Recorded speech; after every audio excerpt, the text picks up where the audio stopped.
जी बिस्मिल्लाहिर्रहमानिर्रहीम। मैं मोहम्मद ज़ुबैर और आप देख रहे हैं मेरा यूट्यूब चैनल और फेसबुक पेज। उम्मीद है तमाम दोस्त खैरियत से होंगे। अच्छा जी, फेडरल पब्लिक सर्विस कमीशन की जो इश्तिहार नंबर 2 था, उसकी जो टेंटेटिव डेट थी, वो आपको पता है पब्लिक सर्विस कमीशन ने जो रिवाइज़ की थी कि अब 24 तारीख से जो 25 तारीख से मीन 25 अप्रैल से दोबारा टेस्ट शुरू होने थे, उनका शेड्यूल जारी कर दिया गया है। उनकी रोल नंबर स्लिप्स इशू कर दी गई हैं। साथ में ये भी बता दिया गया है कि कितने कितने नंबर का आपका क्या क्या चीज़ होगी। मीन के पेपर के पैटर्न के मुताबिक भी कंप्लीट बता दिया गया है। तो आप में से वो लोग जो मुख्तलिफ हमारे दोस्त हैं जो यूट्यूब के ऊपर बैठे होते हैं, जो रोज़ाना कहते थे कि जी पीएमएस के इम्तिहान में और जो एफपीएससी के इम्तिहान हैं वो सेम डेट्स पर नहीं हो सकते।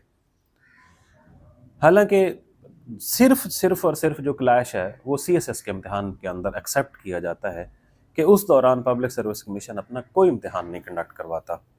इसके अलावा बाकी पूरे साल में दोनों ऑर्गेनाइजेशंस अपने अपने शेड्यूल के मुताबिक चल रही होती हैं। सो अब पीएमएस भी 24 तारीख से शुरू हो रहा है और एफपीएससी के पेपर भी 25 तारीख से शुरू हो रहे हैं। तो अब वो मेरे दोस्त कहाँ हैं जो ये कहते थे कि ये मुमकिन ही नहीं है? तो भाई मुमकिन हो क्या है? तो प्लीज़ इस चीज़ को समझें। सीएसएस के अलावा बाकी जितने भी इम्तिहान हैं उनमें इस चीज़ को नहीं देखा जाता कि आप लोगों का कोई और इम्तिहान भी हो रहा है या नहीं हो रहा। तो अब आप में से पहले तो वो लोग जिनका पेपर पीएमएस के भी हैं और एफपीएससी के भी हैं, तो उन्हें तो पीएमएस देने चाहिए चुप करके। उन्हें और दूसरी तरफ सोचना भी नहीं चाहिए, और ना ही अब दूसरी तरफ जो आखिरी 3-4 दिन 5 दिन उनके रह गए हैं उन्हें उस पर कोई फोकस करना चाहिए। अब हम आ जाते हैं assistant director ASF, inspector ASF. बहुत ज़्यादा तादाद में एलिमेंट्री स्कूल टीचर्स की जॉब्स हैं, बहुत ज़्यादा तादाद में लेक्चरर्स की सीट्स की जॉब्स हैं। इसी तरह से असिस्टेंट डायरेक्टर जो है वो फेडरल पब्लिक सर्विस कमीशन के ऑफिस की जॉब्स थी। इसी तरह से सोशल वर्कर्स के लिए, एक सोशोलॉजिस्ट के लिए कुछ जॉब्स थी। ये तमाम ऐसी जॉब्स हैं जिनका शेड्यूल जारी कर दिया गया है, जो कि 25/4 से मीन 25 अप्रैल से शुरू होके 5 मई को जाके ख़त्म हो जाएगा। 6 मई को आखिरी डेट जो है वो 6 मई है। तो इसके शेड्यूल में तो कोई तब्दीली नहीं आने वाली। तो अब आप लोगों ने क्या करना है? सबसे पहले तो वो लोग जिनका पेपर है, मैं अभी 2 हिस्सों में इसको तकसीम कर लूँगा। कुछ सब्जेक्ट्स वाले हैं, लाइक जैसे टीचर्स और लेक्चरर्स की सीट्स हैं। इसी तरह से जो एक है असिस्टेंट डायरेक्टर एएसएफ और इंस्पेक्टर एएसएफ के लिए। देखें जी, असिस्टेंट डायरेक्टर एएसएफ और इंस्पेक्टर एएसएफ के पेपर की फेडरल पब्लिक सर्विस कमीशन ने क्या है अपना जो जारी कर दिया है कि आप लोगों का पेपर किस तरह से होगा। और आप लोग क्योंकि पहले भी पेपर देते होते हैं, तो असिस्टेंट डायरेक्टर का वैसे उन्होंने पेपर भी सबसे पहले ही रखा हुआ है। 20 नंबर की इंग्लिश है और 80 नंबर की जो है वो मार्क्स जो हैं वो general intelligence plus professional test है। मीन इसके अंदर वो चीज़ें जो पब्लिक सर्विस कमीशन ने बताई हुई हैं, जिसमें मैथ की कुछ चीज़ें हैं इंग्लिश के अलावा। मीन इंग्लिश तो 20 नंबर की है भी सही, मैथ की हैं, पाकिस्तान स्टडीज़ की हैं, इस्लामियात की हैं, इसी तरह से जनरल नॉलेज की जो चीज़ें हैं। उसके साथ साथ आप लोगों को एएसएफ का एक्ट पढ़ना चाहिए। बहुत इंपॉर्टेंट है एएसएफ का एक्ट, बहुत छोटा सा एक्ट है।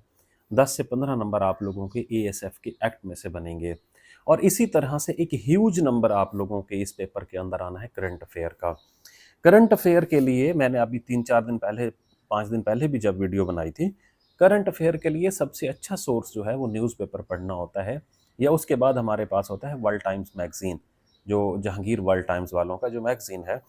ये एक बुकलेट है मेरे पास, ये मेरे साथ किसी ने शेयर किया हुआ है।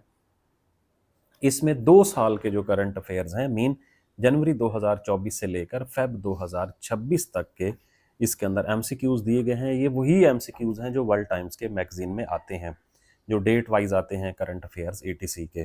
तो आप में से किसी बंदे को भी ये एएसएफ, इंस्पेक्टर एएसएफ एटीसी के पेपर के लिए चाहिए हो, तो मैं नीचे डिस्क्रिप्शन में नंबर दे दूंगा, तो आप इसके ऊपर रब्ता कर सकते हैं।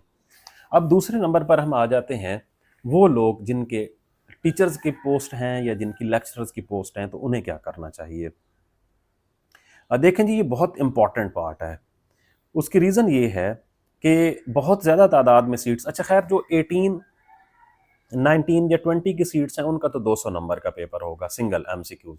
पहले 2 पेपर होने थे, अब एक ही पेपर होगा। ये तब्दीली आ गई, जो कि बहुत अच्छी बात है। जो वो लोग हैं जिनकी 16-17 की पोस्ट हैं, जिसमें टीचर्स भी शामिल हैं और जिसके अंदर लेक्चरर्स की भी शामिल हैं सीट्स, तो उन्हें क्या करना चाहिए? देखिए जी, आप लोगों का 100 नंबर का पेपर होना है। उस 100 नंबर के पेपर के अंदर चाहे आप लोगों का कोई भी सब्जेक्ट है, 100 नंबर के पेपर के अंदर 20 नंबर की इंग्लिश आनी है, जिसके अंदर इंग्लिश ग्रामर है, यूजेज है ग्रामर की, idioms, prepositions, direct indirect active voice, वो और मतलब वोकैबुलरी वगैरह आ सकती है।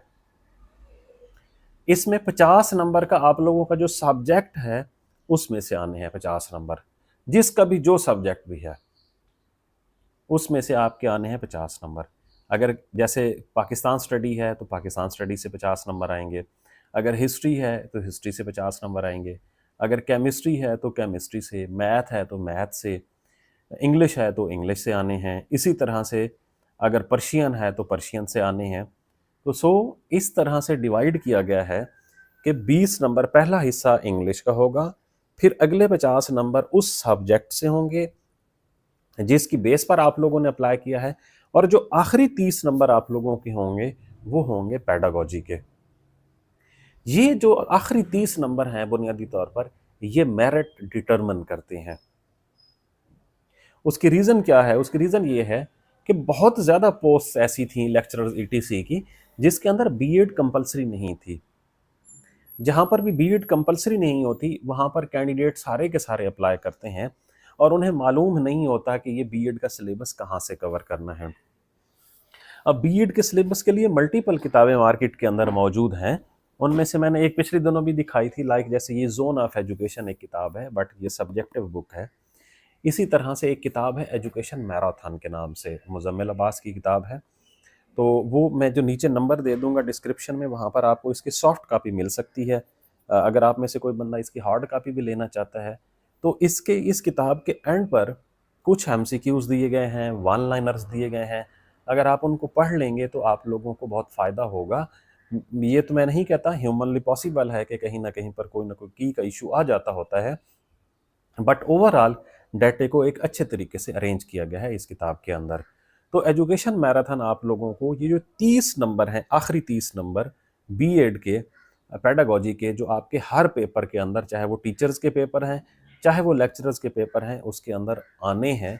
तो आप लोग वहाँ से अच्छे से प्रिपेयर कर सकते हैं, क्योंकि उस किताब में जो एंड पर मुख्तलिफ जो एफपीएससी और पब्लिक सर्विस कमीशन के जो पेपर्स होते रहे हैं लेक्चरर्स के, सब्जेक्ट स्पेशलिस्ट के, टीसी के, उनको भी इकट्ठा करने की कोशिश की गई है। तो आप लोगों को उससे फ़ायदा हो सकता है। अब जी, आप लोगों को ये भी पता होना चाहिए कि एफपीएससी ने जो अपनी नोटिस जारी किया है उसमें ये भी बता दिया है कि आप लोगों को कितनी देर इम्तिहानी मरकज़ में पहले पहुंचना चाहिए। अब ये वाली गुंजाइश नहीं होगी कि आप लोग जो बिल्कुल अगर इम्तिहान का जो पेपर टाइम शुरू होने वाला है उस वक्त पहुंचेंगे तो आप लोगों की एंट्री होगी, बिल्कुल भी नहीं होगी।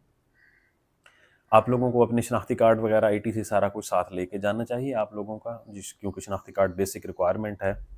अच्छा, उसके बाद आप लोगों के जो जहाँ जहाँ पर आप लोगों ने सेंटर रखा हुआ था, तो प्लीज़ एक दफ़ा उस सेंटर को कंफर्म कर लें, क्योंकि रोल नंबर स्लिप्स अपलोड हो चुकी हैं, ताकि आप लोगों को इशू ना हो उसको ढूंढने में। अभी ही उसकी जियो लोकेशंस वगैरह देख लें कि ये कहाँ पर लोकेटेड है। फ़र्ज़ करो डीआई खान में, गिलगित में, गुजरावाला, हैदराबाद, इस्लामाबाद, लाहौर, कराची, मुल्तान, पेशावर, क्वेटा, पिंडी, स्कर्दू एंड सक्खर, यहाँ पर जो पेपर होने वाले हैं। पिछली दफ़ा भी मुझे एक दोस्त ने कहा था कि जी पहले तो हमारे पेपर पनुआकल होते थे, तो इस दफ़ा सक्खर थे।